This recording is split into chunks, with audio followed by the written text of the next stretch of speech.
Insight news 14 YouTube ಚಾನೆಲ್ಗೆ ನಿಮಗೆ ಸ್ವಾಗತ. ನಮ್ಮ insight news 14 YouTube channel subscribe ಮಾಡಿಕೊಳ್ಳಿ ಹಾಗೂ ಬೆಲ್ ಐಕಾನ್ ಒತ್ತಿ. ಸರ್ವ ಜನಾಂಗದ ಶಾಂತಿಯ ತೋಟವನ್ನು ಹಾಳ್ಮಾಡುವ ಕಿಡಿಗೇಡಿಗಳ ವಿರುದ್ಧ ಕಠಿಣ ಕಾನೂನು ಕ್ರಮ ಯಾವಾಗ? ಇವರನ್ನು ಬುದ್ಧಿ ಕಲಿಸುವುದು ಯಾವಾಗ?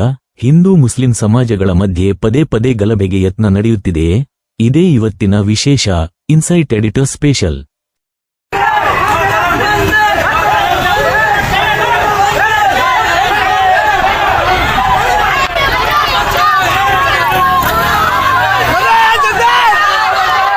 ಶಾಂತಿ ಸೌಹಾರ್ದತೆಯ ನೆಲೆಯಾಗಬೇಕಿದ್ದ ನಮ್ಮ ಬೆಂಗಳೂರಿನ ರಸ್ತೆಗಳಲ್ಲಿ ಕೆಲ ಕಿಡಿಗೇಡಿಗಳಿಂದ ಉದ್ವಿಗ್ನ ವಾತಾವರಣ ನಿರ್ಮಾಣವಾಗಿದೆ. ಕುವೆಂಪು ಅವರು ಹೆಮ್ಮೆಯಿಂದ ಹಾಡಿದ ಸರ್ವ ಜನಾಂಗದ ಶಾಂತಿಯ ತೋಟ ಎಂಬ ಉಕ್ತಿಯನ್ನೇ ಅಲುಗಾಡಿಸುವಂತೆ ಕೆಲವು ಕಿಡಿಗೇಡಿಗಳ ವರ್ತನೆ ಸಾರ್ವಜನಿಕರಲ್ಲಿ ತೀವ್ರ ಆಕ್ರೋಶಕ್ಕೆ ಕಾರಣವಾಗಿದೆ. ಬಸವನಗುಡಿಯಲ್ಲಿ ನಿನ್ನೆ ನಡೆದ ಈದ್ ಮಿಲಾದ್ ಶಾಂತಿಯುತ ಮೆರವಣಿಗೆಯ ವೇಳೆ ನಡೆದಿದ್ದೇನು? ಬನ್ನಿ ನೋಡುವುದಾದ್ರೆ. ಶಾಂತಿಯುತವಾಗಿ ಸಾಗುತ್ತಿದ್ದ ಮೆರವಣಿಗೆಯ ಹಾದಿಯಲ್ಲಿ ಇದ್ದಕ್ಕಿದ್ದಂತೆ ಪುನೀತ್ ಕೆರೆಹಳ್ಳಿ ಮತ್ತು ಆತನ ಬೆಂಬಲಿಗರ ಗುಂಪು ಪ್ರತ್ಯಕ್ಷವಾಗಿದೆ. ಸ್ಥಳದಲ್ಲಿದ್ದ ಮುಸ್ಲಿಂ ಯುವಕರು ಮತ್ತು ಆ ಗುಂಪಿನ ನಡುವೆ ವಾಗ್ವಾದ ನಡೆದು ವಾತಾವರಣ ಕಾವೇರಿದೆ. ಪ್ರತಿ ಬಾರಿಯೂ ಧರ್ಮದ ಹೆಸರಿನಲ್ಲಿ ಹಿಂದೂ ಸಮಾಜದ ರಕ್ಷಕರೆಂಬ ಮುಖವಾಡ ಧರಿಸಿ ಇಂತಹ ಗಲಭೆ ಸೃಷ್ಟಿಸಲು ಯತ್ನಿಸುವುದು ಎಷ್ಟು ಸರಿ? ಪ್ರಚೋದನಾಕಾರಿ ಘೋಷಣೆಗಳನ್ನು ಕೂಗಿ ಸೌಹಾರ್ದತೆಯನ್ನು ಕದಡುವ ಅವಶ್ಯಕತೆ ಏನಿತ್ತು ಎಂಬ ತೀವ್ರ ಪ್ರಶ್ನೆಗಳು ಈಗ ಸಾರ್ವಜನಿಕ ವಲಯದಲ್ಲಿ ಎದ್ದಿವೆ.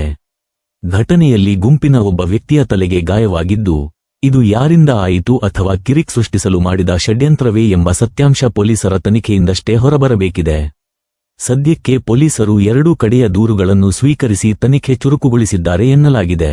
ಧರ್ಮದ ಹೆಸರಿನಲ್ಲಿ ಸಮಾಜದ ನೆಮ್ಮದಿ ಕೆಡಿಸುವ ಕಿಡಿಗೇಡಿಗಳು ಯಾರೇ ಇರಲಿ, ಯಾವ ಸಮಾಜದವರೇ ಆಗಿರಲಿ, ಅವರ ವಿರುದ್ಧ ಮುಲಾಜಿಲ್ಲದೆ ಕಠಿಣ ಕಾನೂನು ಕ್ರಮ ಜರುಗಿಸಬೇಕಿದೆ.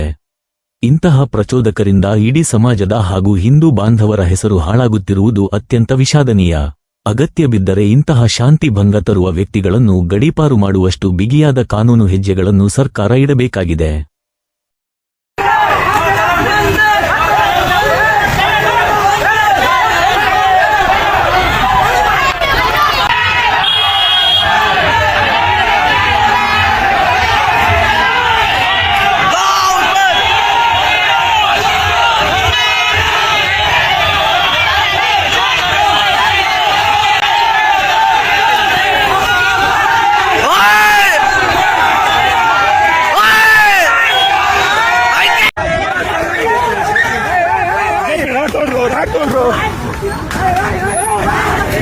ಗೋಪಿ ಗಾಡಿ ಕೊಡ್ರಿ ಸುರೇ ಮಕ್ಕಳು.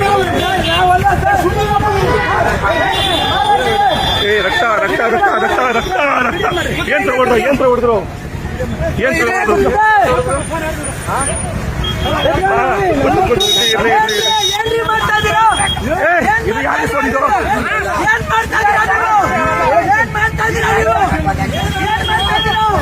ಮುಂದಿನ ಅಪ್ಡೇಟ್ಸ್ಗಾಗಿ ನೋಡ್ತಾ ಇರಿ ಇನ್ಸೈಟ್ ನ್ಯೂಸ್ 14.